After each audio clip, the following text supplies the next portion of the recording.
Kevin became aware that to be selective and to target the biggest fish in the lake would require a different approach, as he discovered at Warnwell and Dorset.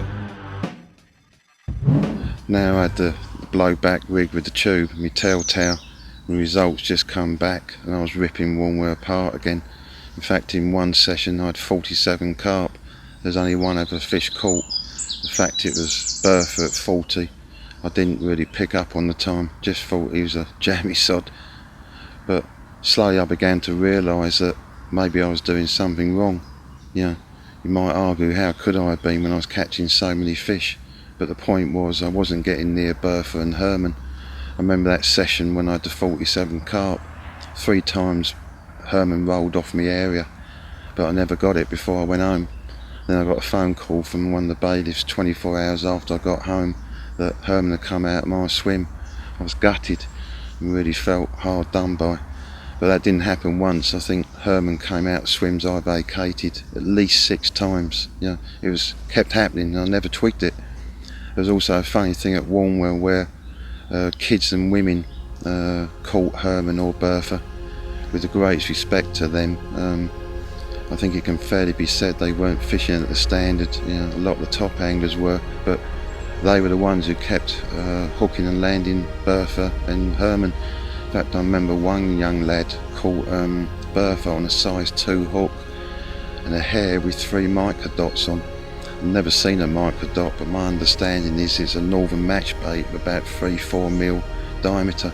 So out of ratio, who would have thought a big carp would have picked that up?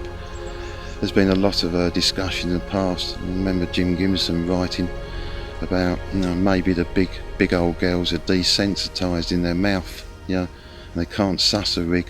But certainly I would say, you know, the young aggressive doubles and 20s seem much more likely to suss a rig than, you know, that big old girl you're after, which is a bit of a positive in some ways. But yeah, I noticed you need to fish completely different. I've seen it so often, you know, you're baiting heavily, you can be maybe too effective with your baiting. The big one is always on the edge, it never moves in, and then the other fish eat the area out, and then it'll move in, you know, and just feed on the tidbits. It's a bit like big people really, you know, they don't need a lot of food to sustain their weight. In fact, because of their metabolism, they only look at food and put on weight. I think it's often the same with those real big old girls. So Warnwell made me begin to realise, you know, it's a different fishing approach if you want to single out the really big fish and become just a big fish carp hunter. And it's from Warnwell I started changing all my approaches, and I think that's a big reason why I've caught so many fish quickly since those days. I really think to be successful in carp fishing, you should try and keep your mind as uncluttered as possible. So my range of rigs I use is actually very limited. I mentioned the ring blowback that I use for a pop-up rig.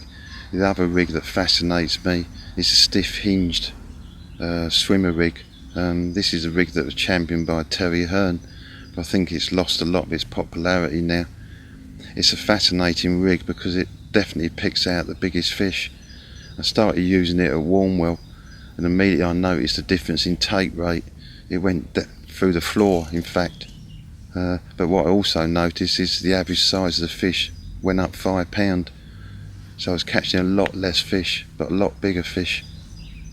When I mess around with the stiff rig, it seems really crude and doesn't seem to have a lot going for it. In fact, using Rob Mayling's finger test, half the time it just bounces off your finger without hooking. But it certainly has something going for it. So if you're prepared to sit on your hands and wait for that big girl to come along, it could be the rig that'll catch that one fish of a lifetime for you.